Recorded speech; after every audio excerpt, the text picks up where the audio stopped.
Olá pessoal, seja bem-vindo ao meu canal. Nesse vídeo nós continuamos a nossa análise do livro Como Ler Livros, de Mortimer Adler e Charles Van Doren, agora analisando o capítulo 21, que é o último capítulo do livro, né? A leitura e o crescimento intelectual.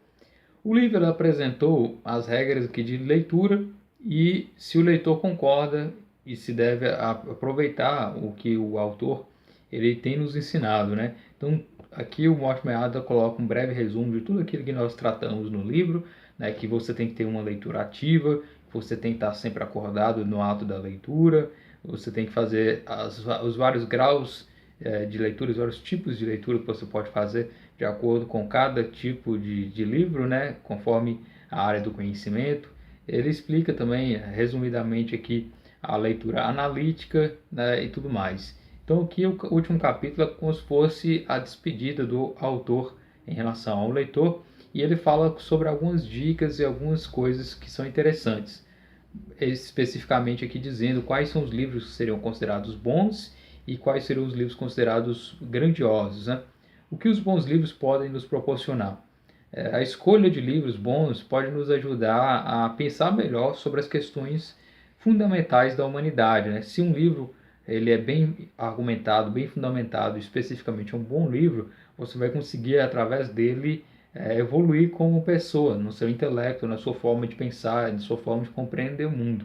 Então, pelo fato de terem dito escritos, né, sido escritos por grandes homens que tiveram aí um pensamento aprofundado sobre determinado assunto, isso vai nos melhorar como leitores e como pessoas também, né, na nossa intelectualidade, né? Os livros de entretenimento normalmente eles não fornecem essa possibilidade de evoluirmos intelectualmente, né? Os livros de entretenimento nos trazem a emoção, trazem a diversão, mas normalmente não tem essa ideia. Por quê? O leitor em geral ele se desenvolve quando ele encontra uma grande dificuldade na leitura. Ele ultrapassando essas dificuldades, ele vai chegar a um nível mais próximo daquele escritor que era uma mente mais privilegiada aí em relação a determinado assunto, né? Os livros bons eles oferecem uma recompensa para o leitor, né? O que é basicamente melhorar como pessoa em seu intelecto. Isso é bem interessante.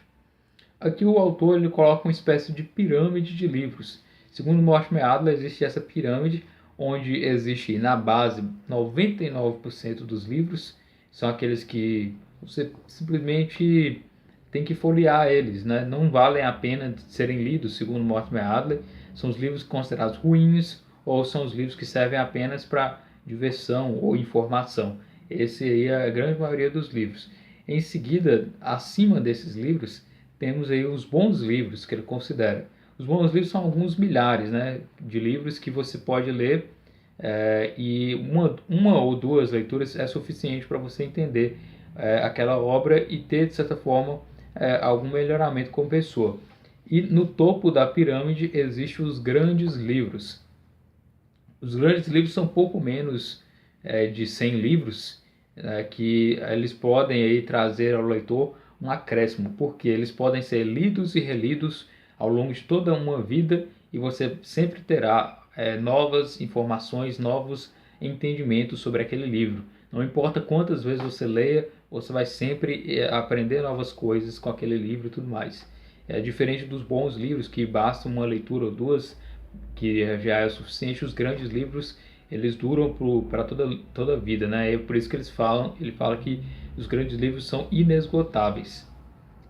Quanto à vida e o crescimento da inteligência, o ser humano ao envelhecer vai perdendo o vigor de acordo com o tempo, né? Conforme a gente envelhece, a nossa estrutura física ela vai se perdendo com o tempo e vai se desvanecendo, vamos envelhecendo, infelizmente, vamos ficando doentes até definharmos e morrer. Enquanto que na mente o efeito é o contrário. Quanto mais tempo nós passamos estudando e analisando e melhorando a nossa capacidade mental, mais nós iremos evoluir e nos tornarmos aí melhores. Então, ao passo que o corpo físico tem uma estrutura para se tornar decadente, a mente tende a se tornar melhor conforme o tempo for passando. E é por isso que o ser humano tem um grande diferencial em relação aos animais, que não conseguem evoluir com o tempo a sua mente. O ser humano ele consegue ter essa capacidade aí.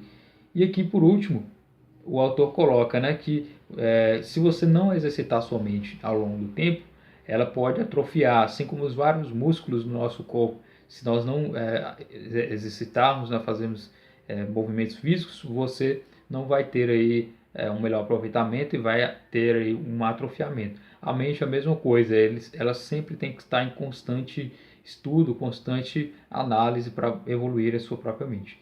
E aqui temos um resumo do autor, né? Ler bem, no sentido de ler ativamente, não é, portanto, apenas um bem em si mesmo, nem é apenas um meio de progredir no trabalho ou na carreira. Ou seja, ler bem não é só para você se dar bem em carreira, melhorar como pessoa em um nível profissional. É algo que também serve para manter nossa mente viva, sempre crescendo. Então, segundo para Mortimer Adler, ler livros e exercitar nossa mente é o próprio ato em si de viver, de mantermos nossa vida. E ele até coloca como exemplo aqui vários casos de pessoas que trabalhavam durante toda a vida e assim que se aposentavam logo morriam, porque o trabalho era a distração daquelas pessoas, o exercício da mente. Depois que ela parou de trabalho, se aposentou, ela não mais teve algo para fazer e aí acabou falecendo. Então, é basicamente esse o cuidado que temos que ter de sempre exercitar a mente, sempre estudar obras que são consideradas fundamentais aí para a nossa mente, para o nosso desenvolvimento. Então esse é o capítulo 21 que encerra a leitura do livro Como Ler Livros, de Mortimer Adler e Charles Van Doren. Em seguida temos o apêndice A e o apêndice B, que analisaremos aí nos próximos vídeos. Até mais, obrigado pela atenção.